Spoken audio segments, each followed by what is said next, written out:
I don't make a distinction between the animals and human beings. I look at it as, I'm a person for the ethical treatment of life.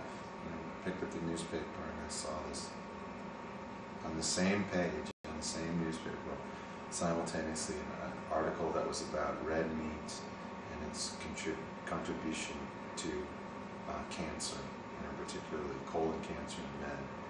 And right above it was an article about how Ronald Reagan was going to have his colon removed. And I thought,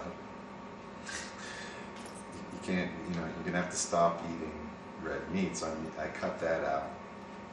And then the next thing was just reading about the effects, all the things that were going into meat that was produced in this country, all of the hormones, all of the antibiotics, all of the toxins that were ingested and absorbed through livestock living in their own feces, the stresses that the animals were placed under in the unhealthy living, and me not wanting to consume that.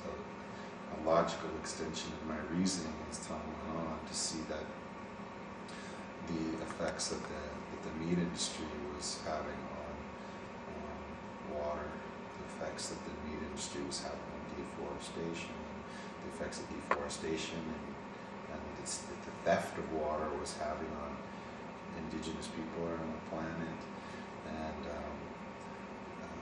the fact that the destruction of the rainforest and other things to produce meat was destroying the air, the oxygen supply, and depletion of the ozone, and that all these things were interconnected started me to think, well, what can I do in my life? I had been vegetarian for a number of years, and my son came home one day and said he was vegan, and I was like, I was kind of surprised, because he had always grown up,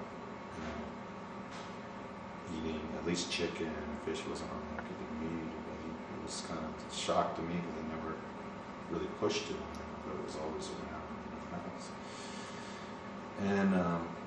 And that actually really inspired me, and I think there's a lot of young people who fear maybe making a stand like that because of their family and their parents, But in my household, it worked the opposite. That my son saying, I'm really concerned about my health, and I'm concerned about the health of the planet, and I'm going to do this thing to curtail my, abuse of the planet. And so it made me think, well, wow, maybe I should be cutting out cheese from my diet. Maybe I should be thinking about dairy products and eggs. And so it was just that was kind of a big step that my son took that really helped me take the next step. And so I think that for young people, it's some of those societal pressures or family pressures are hard to deal with, but don't be quick to judge the response or the effect that you might be able to have even within your own family.